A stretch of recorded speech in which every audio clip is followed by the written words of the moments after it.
Good morning, student. Morning, ma'am. How are you today? I'm fine, thank you. And you? I'm good too. Thank you for asking. Is there anyone absent today? No? Good.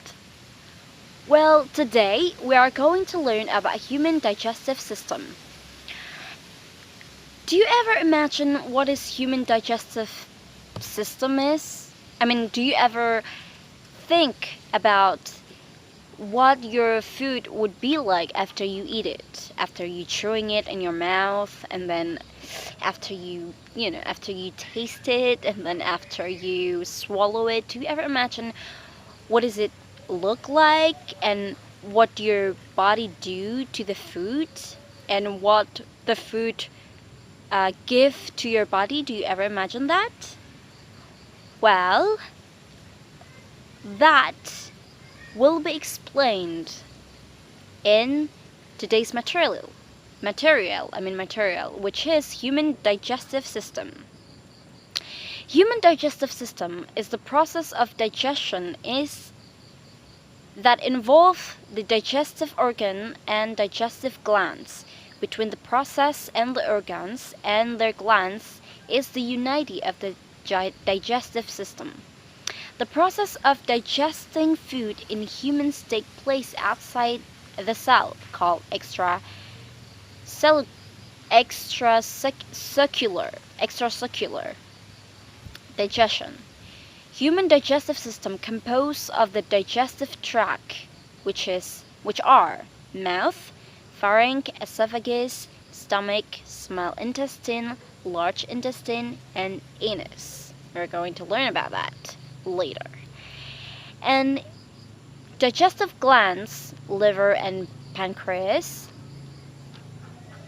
Based on the process, food digestion can be divided into two macusters as follows: mechanical process and chemical process.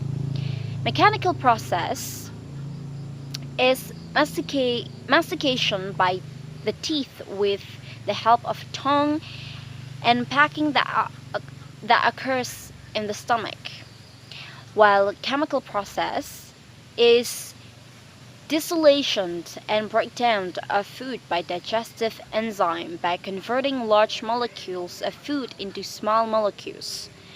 As for the process of digestion of food includes the following things, which is ingestion, and then mastication, deglutition, and digestion. The digestive system consists of digestive organs and glands. And food will be digested with digestive tools or organs that needed in the digestive process, which are mouth, esophagus, stomach, small intestine, and large intestine. This material, the process of digestive in each organs will be explained in the video that I would play for you.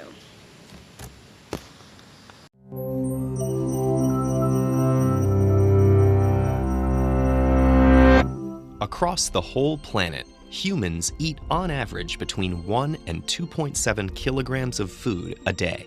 That's over 365 kilograms a year per person, and more than 28,800 kilograms over the course of a lifetime. And every last scrap makes its way through the digestive system. Comprised of 10 organs, covering 9 meters, and containing over 20 specialized cell types, this is one of the most diverse and complicated systems in the human body. Its parts continuously work in unison to fulfill a singular task, transforming the raw materials of your food into the nutrients and energy that keep you alive. Spanning the entire length of your torso, the digestive system has 4 main components. First, there's the gastrointestinal tract, a twisting channel that transports your food and has an internal surface area of between 30 and 40 square meters, enough to cover half a badminton court. Second, there's the pancreas, gallbladder, and liver, a trio of organs that break down food using an array of special juices. Third, the body's enzymes, hormones, nerves, and blood all work together to break down food, modulate the digestive process, and deliver its final products. Finally, there's the mesentery, a large stretch of tissue that supports and positions all your digestive organs in the abdomen, enabling them to do their jobs. The digestive process begins before food even hits your tongue. Anticipating a tasty morsel, glands in your mouth start to pump out saliva. We produce about 1.5 liters of this liquid each day. Once inside your mouth, chewing combines with the sloshing saliva to turn food into a moist lump called the bolus. Enzymes present in the saliva break down any starch. Then your food finds itself at the rim of a 25 centimeter long tube called the esophagus, down which it must plunge to reach the stomach. Nerves in the surrounding esophageal tissue sense the bolus's presence and trigger peristalsis, a series of defined muscular contractions. That propels the food into the stomach, where it's left at the mercy of the muscular stomach walls, which pound the bolus, breaking it into chunks. Hormones secreted by cells in the lining trigger the release of acids and enzyme-rich juices from the stomach wall that start to dissolve the food and break down its proteins. These hormones also alert the pancreas, liver, and gallbladder to produce digestive juices and transfer bile, a yellowish-green liquid that digests fat, in preparation for the next stage. After 3 hours inside the stomach, the once shapely bolus is now a frothy liquid called chyme, and it's ready to move into the small intestine. The liver sends bile to the gallbladder, which secretes it into the first portion of the small intestine, called the duodenum. Here, it dissolves the fats floating in the slurry of chyme so they can be easily digested by the pancreatic and intestinal juices that have leached onto the scene. These enzyme-rich juices break the fat molecules down into fatty acids and glycerol for easier absorption into the body. The enzymes also carry out the final deconstruction of proteins into amino acids and carbohydrates into glucose. This happens in the small intestine's lower regions, the jejunum and ileum, which are coated in millions of tiny projections called villi. These create a huge surface area to maximize molecule absorption and transference into the bloodstream. The blood takes them on the final leg of their journey to feed the body's organs and tissues. But it's not over quite yet. Leftover fiber, water, and dead cells sloughed off during digestion make it into the large intestine, also known as the colon. The body drains out most of the remaining fluid through the intestinal wall. What's left is a soft mass called stool. The colon squeezes this byproduct into a pouch called the rectum, where nerves sense it expanding and tell the body when it's time to expel the waste. The byproducts of digestion exit through the anus, and the food's long journey, typically lasting between 30 and 40 hours, is finally complete. TED-Ed is a nonprofit. If you value our work, please consider supporting it on patreon.com/TEDEd.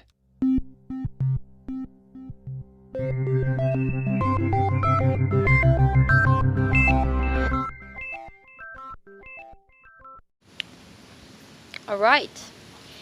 After watching the video, I would like you to make a group contain of 5 people. And each people in the group, I want you to count from 1 to 5 and generally. After you get your number,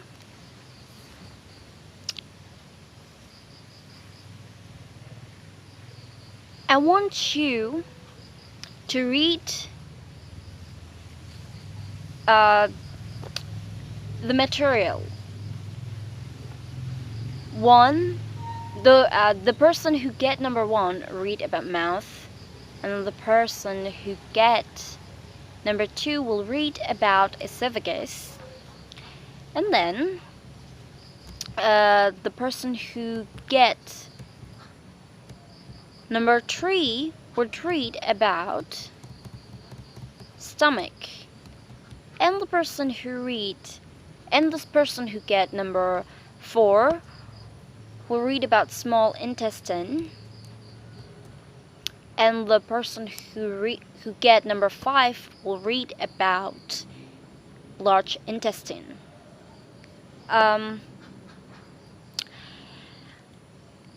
Okay, and you need to know that the group you are in right now is called home group.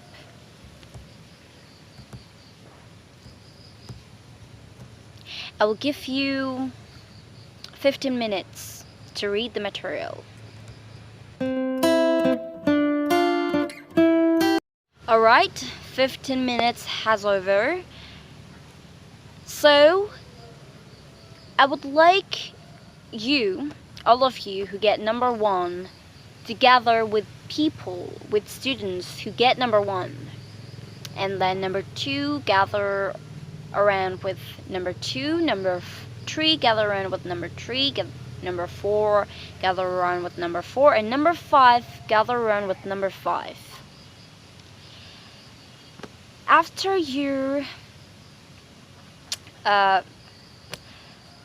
with your friends who get the same number, I would like you to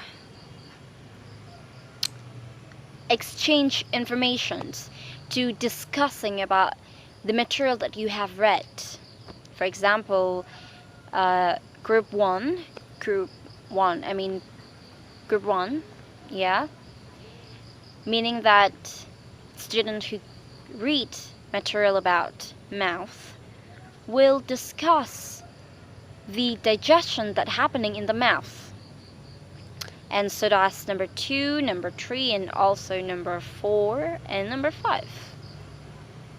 I will give you 15 minutes to discuss.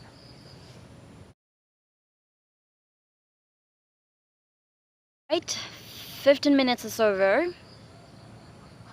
I just want you to know that this group is called expert group, which you're discussing about the specific material. Therefore, it is called expert. Okay. Group number 1, mouth. Can you tell me the digestion process that's happening in the mouth? I'm going to explain about human digestive system in mouth. Digestion begins immediately in the oral cavity with both mechanical and chemical digestion. Mechanical digestion in the oral cavity consists of breaking of food into smaller pieces by the teeth, a process called mastication. Chemical digestion in the mouth is minor, but consists of salivary amylase, ptyalin or alpha amylase, and lingual lipids, both contained in the saliva. Salivary amylase is chemically identical to pancreatic amylase and digests starch into maltose and maltose, working at a pH optimum of 6.7 to 7.0. Lingual lipids, also contained in the saliva, hydrolyzes the ester bonds in triglycerides to form deoxyribols and monoglycerols. After sufficient digestion in the oral cavity, the partially digested foodstuff or bolus is swallowed into esophagus. No digestion occurs in the esophagus. Thank you. Alright! What a impressive explanation, ID. Good job! Okay. Next activity. I want all of you who, after explaining about your specific material from expert group, I want you to come back to your home group and explain your material to your fellow students who learn about other material than yours. Okay? You may come back to your home group.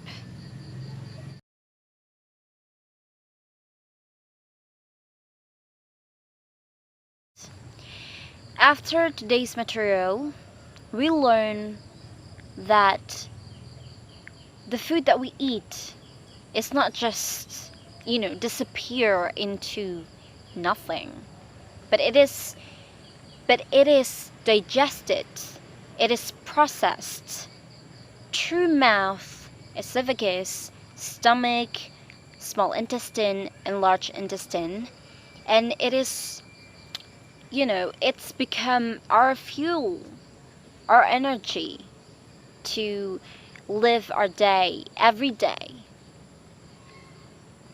And then afterward, the waste of our food will be cast out from with by our anus.